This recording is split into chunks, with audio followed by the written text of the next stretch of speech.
Question answered. Where is that video here? There we go.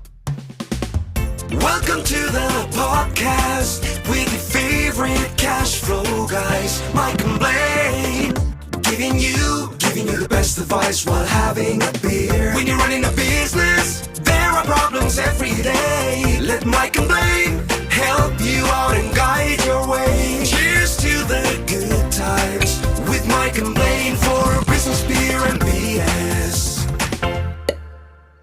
Hey, it's another episode of Mike and Blaine. I'm Mike Marlin, also known as Cashflow Mike. That is my friend, my partner, the CEO and co-founder of Dry Run, the best forecasting software on the planet. What's up, Blaine? What's up, man?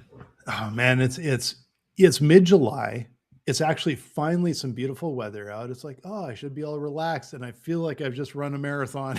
So it's a really busy day.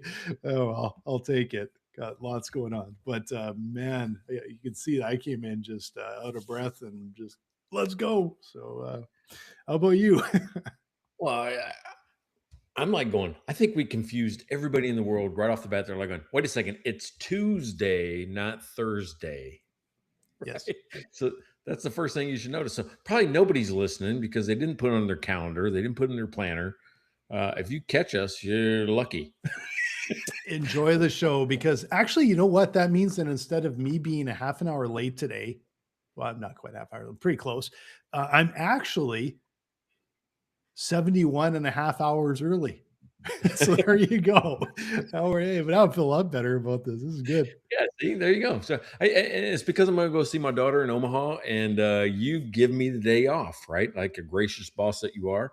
I mean, you gave me the day off. You're like going, hey, why don't you just take it off? Go see your family.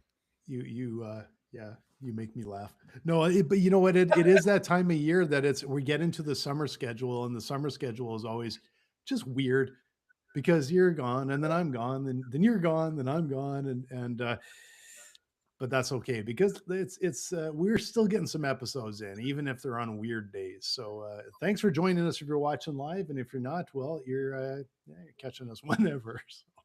There you go. And you're listening to Business, Beer, and BS. And if you want to check us out, go to Mike and Blaine, mikeandblaine.com. You can check out our merch. You can subscribe to our episodes.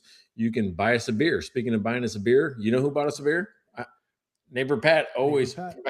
Neighbor Pat always buys us a beer, right? So beer sponsorship is the most affordable advertising you will ever do in your life, and it's evergreen. For $5, your name, your brand, your message stays on the internet. Anybody that comes and sees us, which is several thousand people an episode, sometimes a million, sometimes one time. Anyway. Okay, one time. But we get a ton of just people looking at it, right? People listening. So best $5 you've ever spent. Yeah, exactly. And so we got some beer sponsors. Pat, thanks again. He's number one. We're going to talk about our beer sponsors in just a minute here. But before that, we always feature the beer that we're drinking. What beer are you drinking today? You know what? All right. So our topic, it's kind of right in line, because after I talked about the topic, I'm like, oh my God, I don't have beer. So I ran to the store real quick and I found this one from Marble Falls, Texas, called Save the World Brewing Company. Right. Nice. Right. So it fits right in. But it's all about a Mexican style lager, perfect for days in the sun or the dance hall. But it's Save the World Brewing Company. And I was pretty excited about seeing this one. Oh, nice. That's awesome. So I've got I probably had this one in here before. I really like this one. It is from Irrational Brewing in Edmonton. It's ethereal. It's a West Coast Pilsner, actually, which is a little bit different style. I really like it, though. And a quick story, because we were at Irrational Brewing downtown on Saturday, and it was beautiful out. Beautiful, sunny day. And then we saw some clouds start to trickle in, and we were sitting on the patio with some friends. It starts to rain. Not hard, but just a little bit. So we move inside, and all of a sudden torrential downpour, and the staff are running to slide those big, garage doors closed. And so we're sitting and looking out the window, and it's coming down so hard, it's almost flooding. And our bikes are sitting out there, and I'm thinking, oh man, I hope we don't have to ride home in that. And so we sat inside, just kept ordering more beer and pretzels and stuff, watching the rain. And I swear, we're talking and it's raining, we're talking, and I look back, blue sky and sunny, gone, Uh, just almost in a split second. And then on our way home, we thought this is gorgeous out. So we stopped by another really fun brewery called the Monolith, which is Blind Enthusiasm in Edmonton, and they had a block party going on. So we stopped there, and we actually did get home till about like 8 o'clock. We were out really late, but it was a really fun day with this weird storm right in the middle. you know what? I had a day. All right, so Chad, my best friend Chad, we went to a golf tournament together. He's a lot better golfer than I am, but we went to a golf tournament together. And after the second hole, it was pouring down rain. They called us all in from outside. Well, the thing is, this went so long that you become a little sloshy Oh after yeah, sitting inside because you're there to play golf. You're there to, drink beer and have a good time. yep. Well, you still paid for your event. So rather than golf, we just sat inside, all the golfers, and did that. So, 19th hole. Yeah. yeah. So Alan Jackson would say that we poured ourselves into a cab at the end of the day. I have done that at some of those Texas Scramble golf tournaments back in the day. And yeah, I have cabbed home several times. But you know what? I got to say, my favorite part of the golf course is the 19th hole. So it's like I will always go hang out at the bar there. The golf part, I'm kind of like, yeah, I'll take it or leave it, to be honest. But Yeah. the rest Well, of this is like the third hole, it, third and all the rest of the holes. Mhm. That's not a bad way to golf. Got it. Hey, and if you want not a bad way to improve your business, contact Karen Harrison. She has got a book out called Stop Growing Broke, Start Growing Your Profits, and it's a bestseller on Amazon. That's one of the cool things about our beer sponsorship is that even bestsellers see the value in it. So go check her out. Go improve your business. If you're struggling, go look at Karen Harrison. Uh, she's up in Michigan. She's a cash flow coach. Go check her out. And Devin, biggest LSU fan on the planet. And I don't know if is there anything going on for LSU right now? Probably not, because it's the summer. So there's probably in between all the big games. So Devin probably has time to relax a little bit before football starts and basketball and everything else. Eh? Well, I mean, outside the fact I'm going to attend the game there, right? So we're going to see Texas A&M versus LSU. So I'm going to be there in Baton Rouge, uh, Nice. checking them out, going on. I mean, Nice. so everything's kind of ramping up right now, right? You got to remember, right now in July, they're ramping up for school because it starts all over again next month. I mean, we Wow. think it's like, oh no, that school year was over. Nah, man, in the college bookstore, you got tours all summer long. You got people coming through. You got people coming on the campus. Should I go to school here? Oh, I'm going to school here. Where am I going to stay? It's always a busy place. It's Yeah. Yeah. always something going on at every college campus, not just LSU. Yeah. It's great. Thanks. Thanks again, Devin. Much appreciated. Yeah, they go. And let's talk about brother Trey, right? Brother Trey's out there. He's out there doing his thing. Matter of fact, he just went with Mallory over to the gym. I mean, he's that type of guy. He puts in the work, puts in the time for his family. He is focused on it, and man, gotta love the guy for that. So, brother Trey, thanks for sponsoring the show. First subscriber, by the way. Remember Yeah, that? He was our first first subscriber. Yeah, you Yeah. guys can always subscribe. $5 an episode. It is a awesome deal. And Larry Weinstein, best CPA in Houston, Texas. If you're looking for a CPA, you got to talk with Larry. He's got a new book, which I don't remember the name. If you got it right there, hold that book up and I'll read I the got it right title. here. It's called The Banker's Edge The by the Banker's Cash Flow Edge. Cowboy, right? The Banker's Edge. So he's talking about how you can use conversation to get more clients if you're a banker. Great book. Yeah. Absolutely. And finally, one more neighbor. Who's the other neighbor? Oh, wasn't there? I had to check my list. I thought we had one more. Wasn't That's neighbor what happens Breger, when you right? come in late. You come in late. Oh, Breger, like he was like a month ago, man. A He month brought, ago. Okay. remember Breger brought in 2 discount beers and he don't get just recurring travel off of that. Okay, so that's just me. So I keep giving you credit, neighbor Breger. So you're welcome for that. You just keep getting more and more sponsorship dollars for your too cheap beer. Yeah. Stop giving him out free stuff. I'll try to remember for next week. Okay, now before we're going to dive into the topic, and as usual, Mike has made up a jingle, and this one's a banger.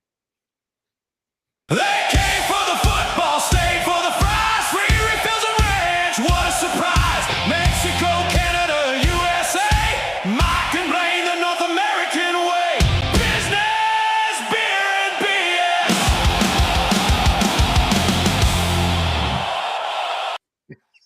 Here we go. Last week you said, hey, maybe it doesn't have to be 90s sitcom with R&B. Why don't we go different places? So, I'm letting AI say, what's the best version of this? And what we're talking about is if you haven't been, well, everybody in the world, it's the World Cup, right? Yep. It's the World Cup. Everybody in the world knows it's in North America, it's in Mexico, it's in Canada, it's in the US. And it's fun, man. I tell you what, for the first time ever, I'm like going, damn, I kind of get it. I kind of get it, right? So I'm seeing some plays develop. I'm like, oh, he's open. Like for the first time, because other than that, I was like, no, I don't get it. But now I'm starting to get it, and it's fun. And what's cool about it is that people brought their culture into the US to show us their stuff. And in return, they got to see a little bit of us. It was a great cultural exchange, and I'm going to talk about that today. Yeah, and I think just you and I were just looking at this right before the show, and I'm looking at it and thinking, yeah, this is really interesting because there are business lessons to be learned from all of this as well.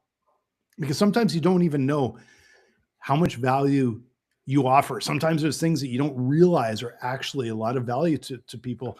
But this is a great example. Man, the tourism dollars flowing into the United States right now must be epic, and even into Canada because we got some games up here too.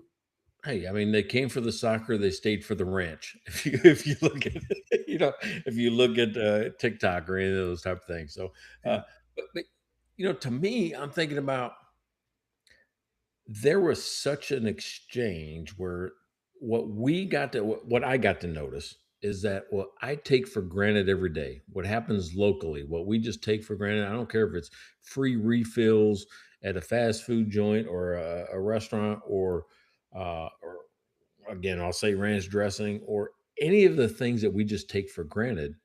Yeah. People don't get to experience that, so it's more important. I'm like going, oh, maybe that's the business lesson, is some of the things that we hold as boring or routine actually have value.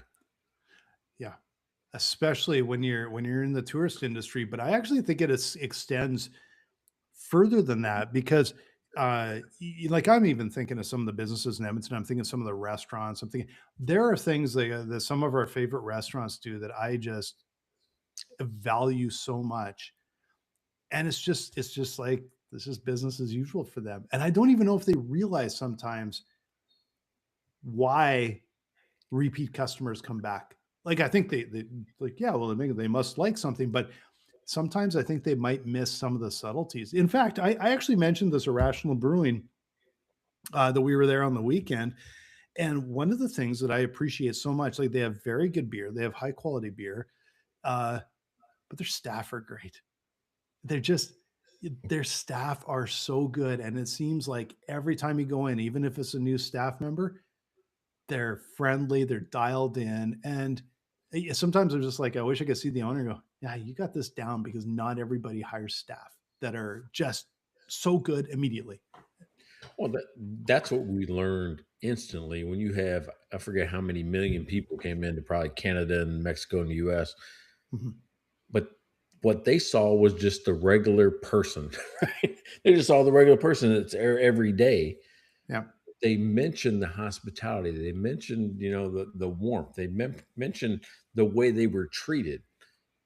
I mean, oh man, we really take that for granted. I mean, have you ever traveled like outside of North America? I have, but I've the interesting part for me that I think I want to kind of lead into because I think you'll find it interesting is the differences between the United States and Canada because we are literally next door neighbors. So yeah, I've been to Asia. okay, it was really an amazing experience, and we could, talk about some of that. But what I find the most interesting is we're literally neighbors. There's a lot of things that are kind of common across Canada and the US, but there are some major cultural differences that I notice every fall when I cross the border and every spring when I cross back into Canada. Yeah. Um, and I think that a lot of people, especially overseas, in that they probably don't realize how friendly, not it's not universal, but how friendly by and large Americans are, because it's not as friendly in Canada. It's polite in Canada. There's a little bit, people can be nice to some degree. They're not friendly like the United States. And I don't know if internationally, I don't know if people realize how friendly of a country you guys No, I mean, even in the army, I spent a lot of time in Europe, or even on business trips. From Poland to Italy, I mean, Germany. I mean, I spent a lot of time through Europe. have.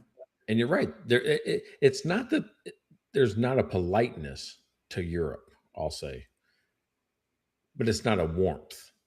Yeah. Right. It's Yeah. not like, oh my God, we're gonna be friends, right? It's like, I Yeah. mean, people treat you like you're already a friend when you first start talking to them. And I think that's one of the ways I've always kind of treated life is I'm going to assume the best of you until you prove otherwise. And I think Yeah.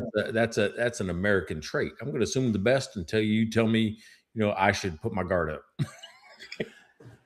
Yeah. And I don't know if I think Canada would be maybe a little different and maybe a little bit more guarded, but it's also, it's strange that in Canada, sometimes if you walk into a restaurant or a store or whatever, it's almost like even if they recognize you, they got to know you first before they'll acknowledge it, because it's almost like, well, that's a bit of an invasion of privacy kind of thing, or like there's a little bit of a different Mm. vibe here, where it's like they could see us 50 times, but unless it's you've kind of, they almost get the signal that, okay, they're okay with us knowing who they are. And in the United States, like there was one of our favorite breweries. We were there, like 2 springs ago or last spring or whatever. And we walk in the next fall, had been gone 6 months, and I walk in and the guy's like, "Hey brother, I haven't seen you in a while." And he knew what kind of beer I wanted after six Yeah. months. Yeah. That is, I don't think you really see that in Canada. There doesn't seem to be, because of the culture. I don't even know if they necessarily acknowledge it as much until you build a rapport, but it's like instant rapport down there. See, the connection there to me is that if you remember, I used to run restaurant bars. I'm like, Yeah. if this happened while I was still doing that business, I would be asking people, I said, you got to remember, local is only boring to locals. Yeah. It's only boring to locals. So I want you to start watching what other people do when they come in here from not this area. I want you to start thinking about, what are they taking pictures of, right? What Mhm. surprises them about even this place that we're in. I want you to really understand that the culture is different, and I'm going to say exploit it, but I'm going to say show it, right? Show it. Yeah. Show it. Just show it. Like, I mean, if it's warmth, show them warmth, right? Because that's Yeah. what they came there for. That's what surprises them. That's what brings them into to be well, they're part of it. Hey, Yeah. when you went to other places, haven't you always wanted to do not the touristy stuff? You wanted to do the local stuff. What do We the never locals do do that. around here? We Huh? never do the touristy stuff. It's always Right? for us trying to find what the locals do. If there's a cultural landmark or museum, we are likely pretty far away from that. Not because I'm like, I'm not doing the lineups. I'm not. I just, and I'm like, it's always so commercial. I love to discover the best Yeah. neighborhood hangouts, the awesome little bar, the great little independent restaurant, support those business owners. And those experiences to me are worth a thousandfold of a museum looking at some Hey, whatchamacallits. every trip I've ever had that we've been able to do that. And I'll say you're invited in, right? Because some places I've been, even the Caribbean, some of the islands, St. Lucia, uh, it can get kind of scary. Like going, you got guy says, "Hey, come down, hang out with us," and I go down there, have an Yeah. awesome time. But I Oh, can't say I'm not nervous to do it. Right? well, yeah, because if it's the more different it is, the more that your guard is up because you're like it's just you don't know if you're doing the right thing or the wrong thing, or it could be dangerous. There's maybe nothing. I'd lean when I was younger, I was probably a lot more trustworthy. Now, today, I lean into the everyone's trying to rip me off. If I'm somewhere I don't know, you just got to have that vibe, right? Hey, my rule now, and it wasn't in my 20s. My rule now is when in doubt, don't. Exactly. I'm Yeah, good, man. I'm good, man. trust your gut. Exactly. Oh, okay. I've got this. I just read this a couple of weeks ago, and I don't know if I have all the details right, but I think you'll find it really interesting because I believe it was Germany, and Walmart opened in Germany, and ultimately, I believe they failed there and actually withdrew. And one of the things that I was reading in there was the Walmart greeter went off like a lead balloon. Like that culture in Germany did not want to walk in and have someone welcome to Walmart, and they Dude, literally they would not change, and they ended up failing because they're just like, this is the book we go by, and ignoring the local culture. dude, when I was in Germany, same thing. You don't look at people, you don't say hi to people. You just kind of if there's an engagement. First of all, the engagement is transactional, right? I'm here Yeah. because of that, but there's not a lot of just chit chat from strangers on the street. Yeah, very, and you can see if you went in there without understanding, what the culture is like, yeah, your business could be completely bound to fail. On the flip side, there's a pretty decent chance that you could have the same problem opening a business in the US and people come in and think you're absolutely cold and disrespectful when they're just, if they are not hiring locals, it might be like you've built the culture all wrong. So I'll say a different way. If it's me by myself on the street in Germany, it seems cold. My friend Steve, who's in the army, he grew up in Philadelphia, but he spent after the Gulf War, the first Gulf War in the 90s, he moved to Germany, and I went to visit him. Yeah. When I went out with him, now first of all, this guy is an imposing figure, bodybuilder. He was like Mick Jagger's bodyguard for a while. He's that guy. Yeah. I'm not that guy, right? Right. And he's introduced me to people that are like princess, this, that, or the other. And I mean, I don't know. When I went out with him though, it was like open arm. I mean, very warm community. I think it's Yeah. just it's cold. You know what they called it in Seattle when I moved to Seattle?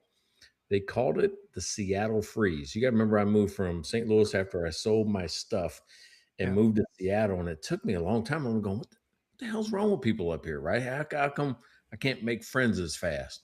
They Yeah. call it the Seattle freeze until they kind of get you get known. Yeah. And I have found that, and this may just be my experience, and it's not just big cities. I think it actually is more the port cities. So I find the big cities up the coast, I always found a little bit more, um, yeah, like they have to get to know you before they trust you. Yeah. But there's other places where they know you the first time you walk into a place almost, right? And it's so interesting and so different. I and I wonder if it's not the size of the city. I think it's sometimes the pockets of the city too. Of is it is it a local community and it's very much the same locals in whatever area of the city, or is it one where there's just constant interaction of different people, and maybe it's like, well, you don't have that familiarity, so you may not you need to get to know people because as everybody you see is always new rather than the regulars or whatever, right? Yeah. So here's how this whole topic started. All right, for me was I saw a clip somewhere on social media of. Do you know the guy Erling Haaland? No. It's from Norway, right? And they just got knocked out. So this is right after they Oh, got the knocked player. out. I The think I player. know who you're talking about. I've seen a picture of a player all over the If, place and all that. Just got to if name it. you've seen a historical picture of a Viking, that's him. Yeah. I mean, and he's one of the most highest paid popular soccer players in the world from Norway. He's Yeah. got not a man bun, but he's got long hair. Dude, he's a good looking guy. He's just he looks like a Viking. If I'm going, yeah, that's a Viking. So, but it's that guy. Well, here's after they got knocked out, he was in like Miami or something like that. Flies back to Texas and buys a stuffed or taxidermied raccoon holding a whiskey bottle, and it cost $750. And I was like, going, what? That's what you take back? I mean, really, you're like going, dude. I mean, we're out of the tournament. You know what? I want to go back and get that damn raccoon. I'm like going, that surprised me like nobody's business because it's something that I see in like every other shop around, Texas, right? Every little gadget shop or whatever souvenir shop's got that. Yeah. And it impacted him so much. He goes, I can't get this. And it was probably funny, but he got more recognition on the internet for buying a $750 dead raccoon holding a whiskey bottle than any other thing he could have bought in the United States. And that made it to me. I'm like going, oh my God, he connected something that he's never seen before or doesn't even think of and says that's the thing I can't leave home without. Or I can't go back home without. Well, as a non-American, I'm kind of like, yeah, I get it. That's hilarious because it feels like that is the United States. Like there's some, it's like it's a little bit, it's kind of funny and hilarious and different. And who else in the world would stuff a raccoon and put a whiskey, bottle in his hand? That's pretty awesome, actually. Yeah, but he could have bought anything else in the world and we would went, yeah, who cares? If he would have bought Exactly. something important, if he'd have bought something, what we think is luxury or a piece of art that it's tasteful, everybody would have been unimpressed. No, he goes to buy a set, and I'm like, damn, that's not only funny, it's awesome at the same time. Yeah, exactly. It's that's pretty awesome. I hadn't heard that story, and it's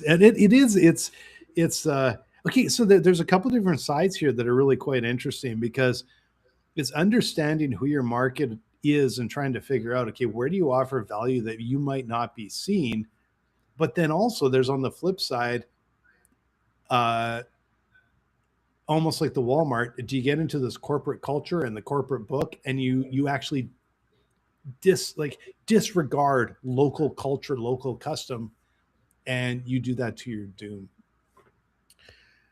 Yeah. So one thing, all right. So I'm gonna go back to the purchase with trying to answer your question was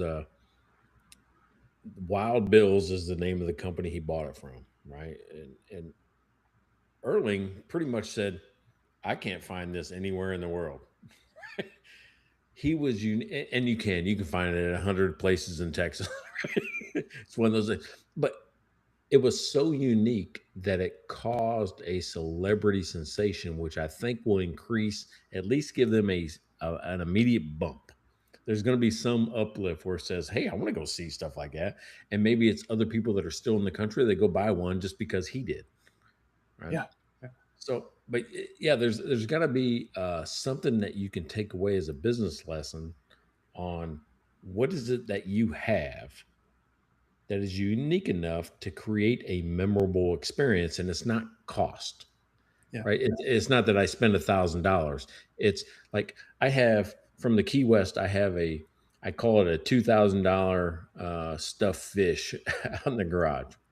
Yeah. Why? It's not about the stuffed fish. It's not about the $2,000. It's about the fact that I puked for 8 hours while I was trying to catch it. Like this is the most miserable day of my life, and I bought it because I'm like going. That's a reminder every day I go out into the garage. It says, "Don't go do that shit again." It's a very expensive reminder of something you want to forget. Yeah, but think about that's the business lesson. There is something that you're. Some of the people just went to like Jack Black's barbecue, but it was more about the story. It was about the fact that they spent 4 hours preparing barbecue before you even knew you were going to go in and walk in and eat it. And Yeah. all of the frontline employees knew the story and how to talk about the barbecue and why it was important and why it tastes the way it did and why you should appreciate it. Yeah. And that's where our first line employees really help Yeah. by Yeah. knowing the story behind why we do the things we do.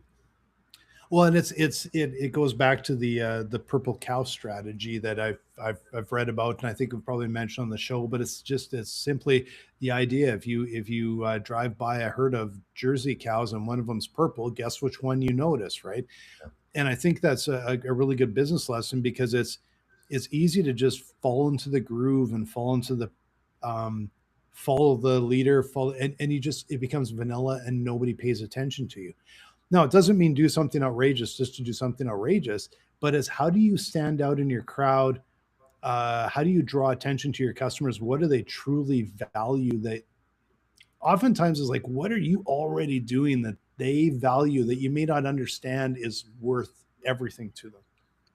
Yeah, so I had to think about that. So when I look at, I'm going to go back to the raccoon.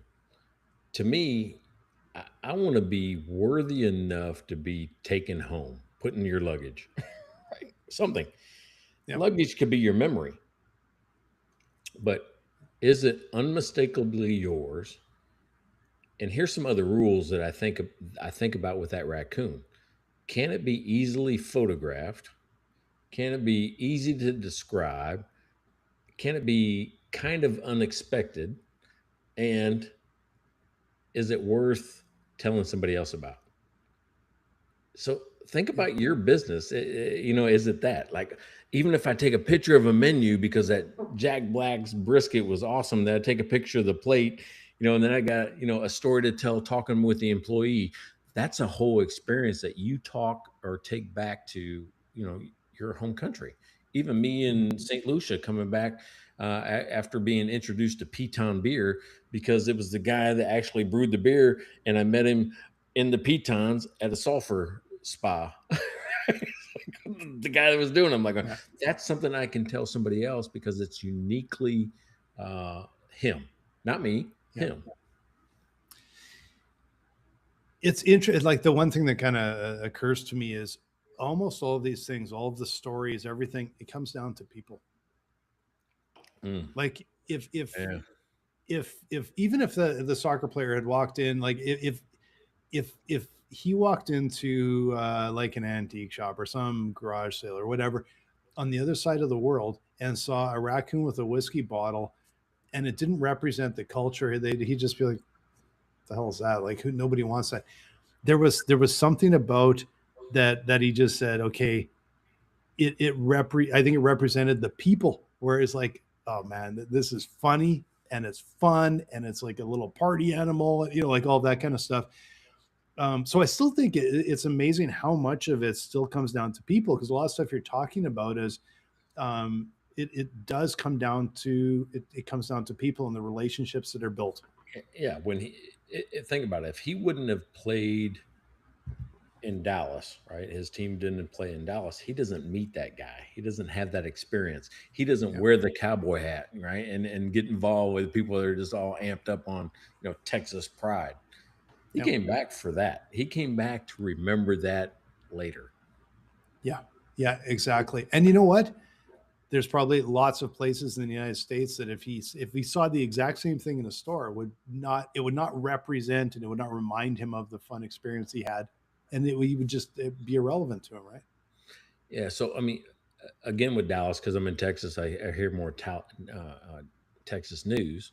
But the Dutch team, when they came here, right, they went to the Heineken brewery, right? So the distributor, the Heineken distributor, whatever. Yeah, And I'm like, going, wait a second, that's interesting because that's a European beer. You can get Heineken there. yeah, And then it hit me, oh my God, they're away from home for almost a month. And it was a whole bus that stopped off here. There was a little bit familiar with the newness of the culture, right? So like going, so sometimes people that are coming to you from outside your area, it doesn't have to be, the Netherlands. It could be, from California to Texas. It could be from, Canada down to Arizona. mhm, You're looking for something familiar to connect to. but then it's layered in with all the other good stuff as well. Yeah. Yeah, I could see that there's because there is a I imagine like not imagine there's a culture shock and a little bit of sometimes you just need something kind of familiar and want something that's just because sometimes as the culture is so different, it's just so different to your senses that you're just like, oh man, I this is amazing. I just need my brain to calm down and something familiar. And I could see that. I could see that for sure. So when you say familiar versus, I also like that they brought their own stuff, right? Like the Scottish team, they all came in kilts and they had bagpipes and stuff like that. Uh, what was it?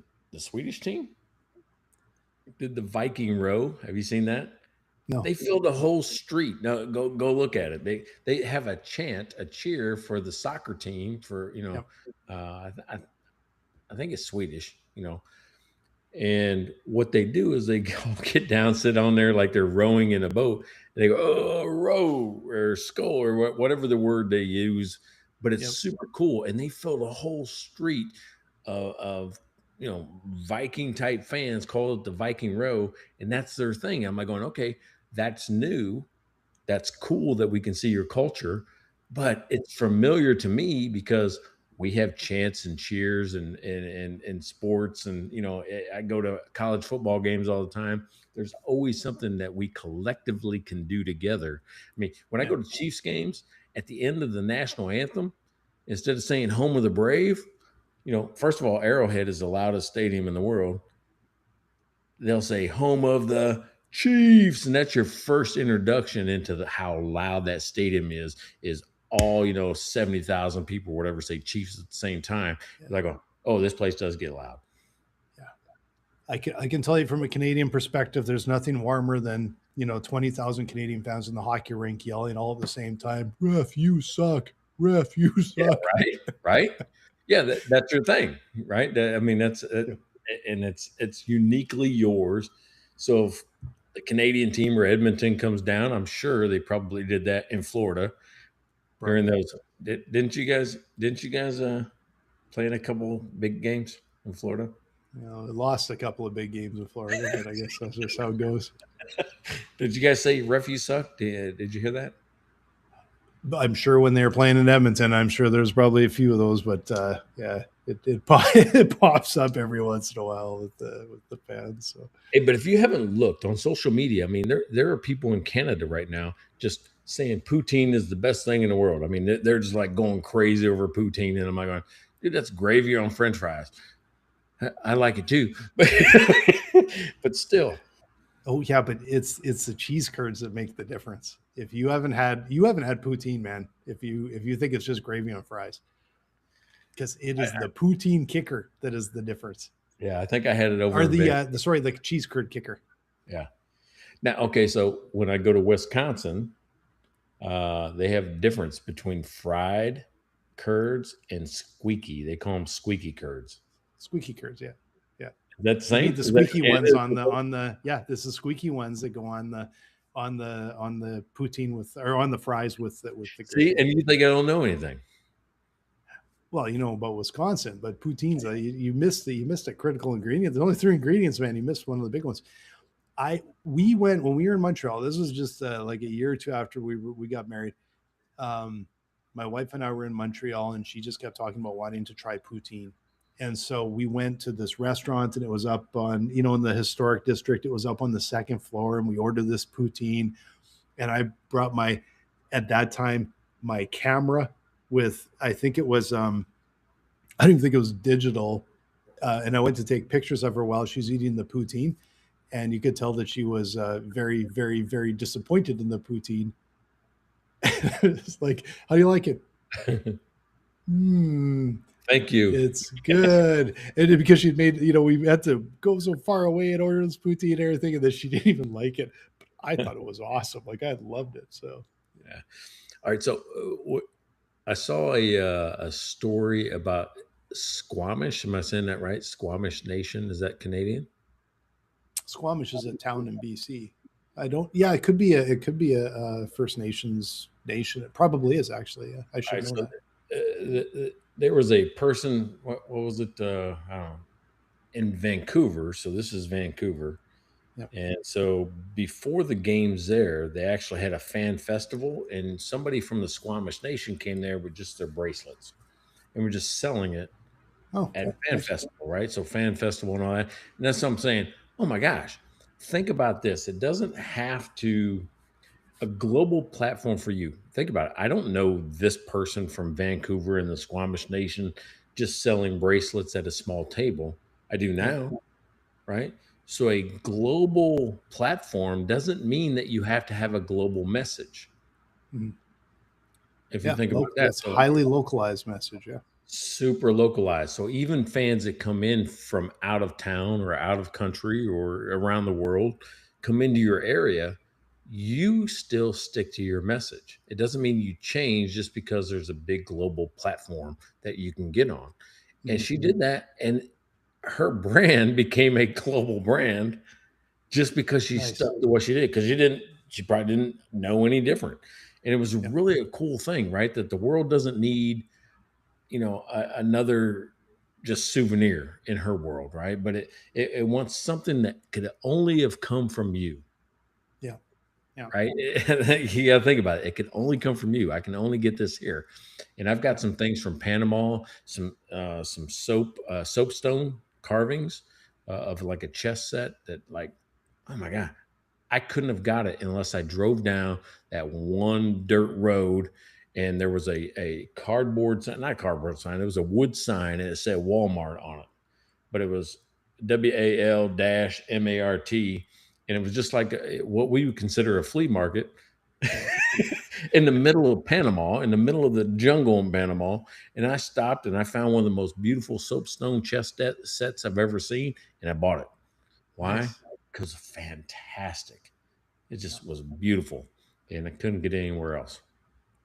Yeah, and that's there's of course the uniqueness of things. That's something that when you see when you travel, sometimes it may not be unique to the people there, but when you see it, you're like, this is so different than from where I come from, and it Yeah, strikes me, and I think it's beautiful, and it's going to remind me of traveling. So it's just a natural thing to get, right?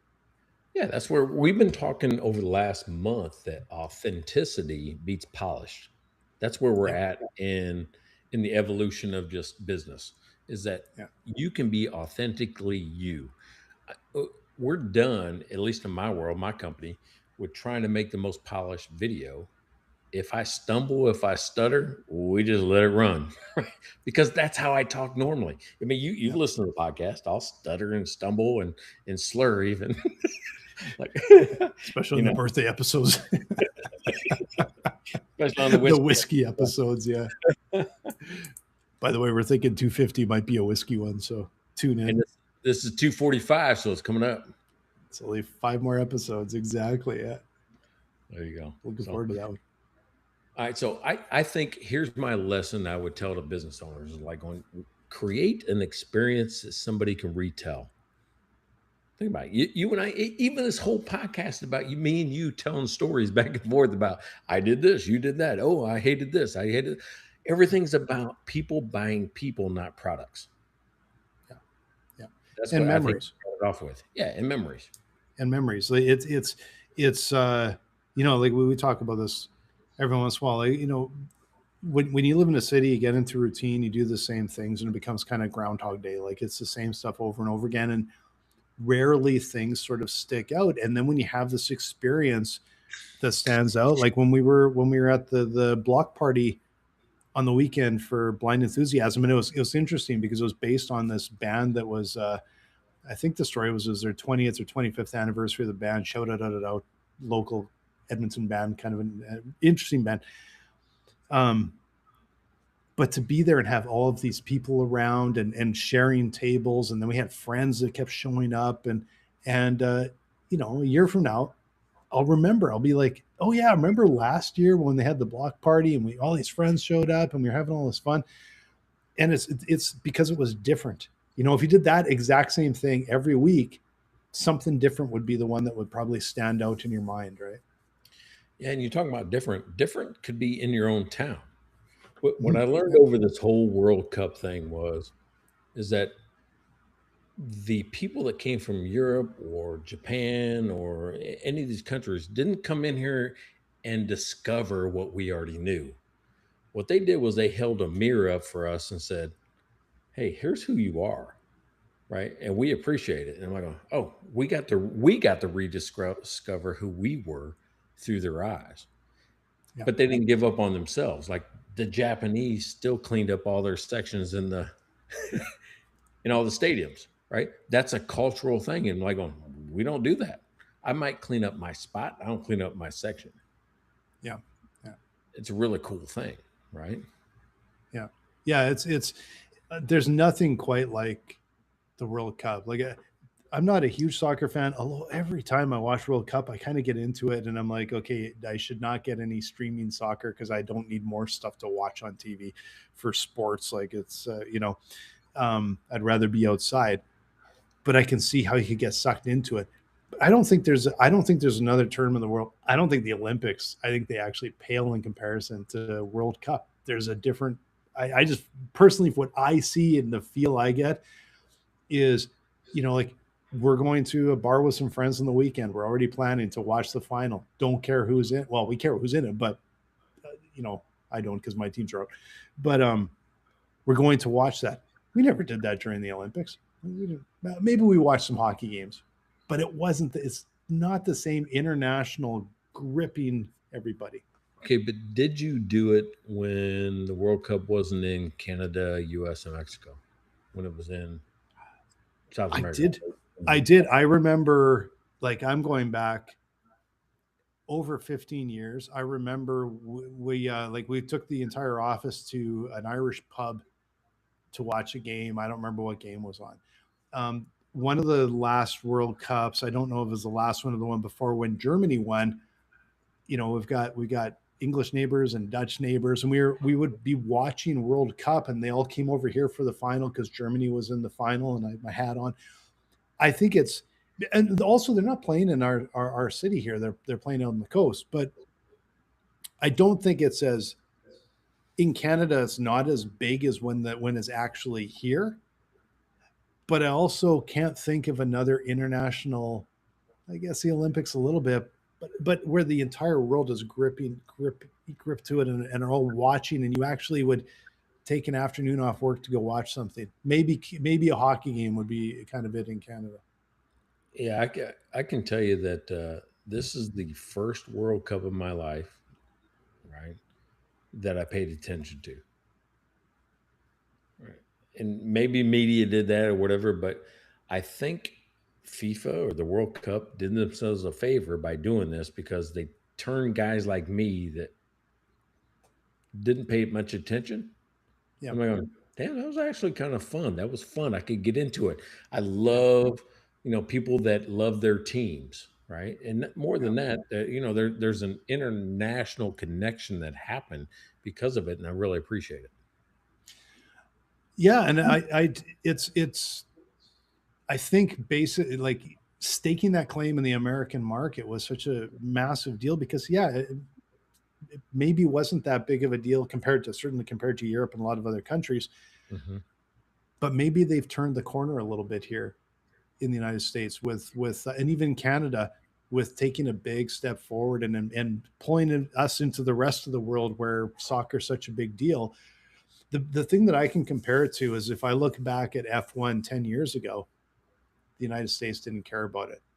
And then Netflix started offering this show where it was behind the scenes, and you learned about the drivers, and it sucked everybody in. It annoyed me a little bit because I watched F1 and watched it for so many years, and sometimes it would be like, oh, they're kind of BS a little bit with this, that kind of stuff. But they built F1 to another epically high level, and basically the US has now embraced it with 3 races, and where they weren't even on the map before that.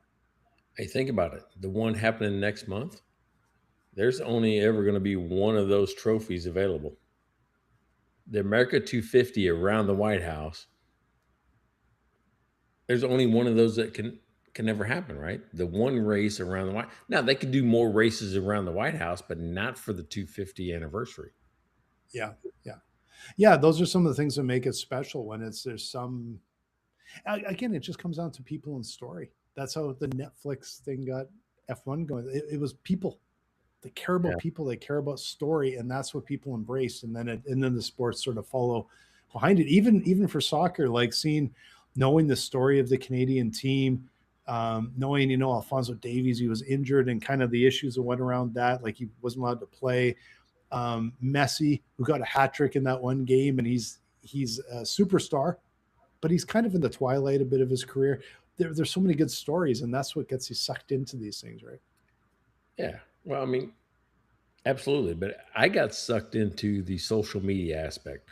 Some random guy from Germany comes over here. He encounters Bucky's, or he encounters, just routine stuff that we do all the time that we're like, yeah, it's cool, but it's a gas station. Or, yeah, I mean, yeah, free refills are cool, but that's normal, right? So when other people started to see that it was different than their own world, Yeah. it got me excited about we actually do some things that are kind of cool to others, right? Yes. And we take it for And granted. and sometimes just kind of hilarious, And it's funny. Yeah. Like the raccoon, right? So I'm like the probably not, raccoon. dude, I'm not buying a raccoon. I mean, I appreciate that he did. But, as a Texan, I mean, closest I'm going to get is like that rug. The rug. Nice. Right. And if you're listening on the podcast, I just pointed to a cowskin rug that's on on my floor right behind me. Yeah, it's actually a nice looking rug, nice colors. It's a great color. It's a great rug, man. And come on, it's typically Texas. Texan. It's Texan, right? It's Texan. So, hey, what'd you learn? Anything? I don't know. No, no. I think it was a really fun conversation because it sometimes makes us as business owners look in the mirror and say, are there areas pockets of things that we offer that our customers might value, and some of the people that don't even know about us, but we want to attract might value, that we just take for granted. And I think a lot of it still comes down to people and stories as the foundation. That's where you start. Oh, I'm gonna jump on that as well. I said, if your customers aren't telling your story, then you sold them a transaction, not an experience. Yeah, very Very good way to phrase it. Yeah, it's good. So, hey, if you want to put your 2 cents in, tell me a hilarious story about what happened in the World Cup. Maybe you're even international, because Blaine, we got international viewers and listeners and things like that. What'd you see that really stuck out to you? Put it in the comments. Like, subscribe, go tell your friends. And definitely email us at beer@mikeandblaine.com. And you can also buy us a beer at mikeandblaine.com and become a sponsor. $5 an episode. We'd love to have you, love to promote you, love to promote your business, or just talk about you. We just love doing that too. So we will be off and on over the next month or two. Next month with all the holidays. So you might find us on weird days and things, but make sure you join us. It's going to be a fun episode. The summer ones are always fun. There you go. We'll see you next time. Whiskey episode 250. 250. Don't miss that one.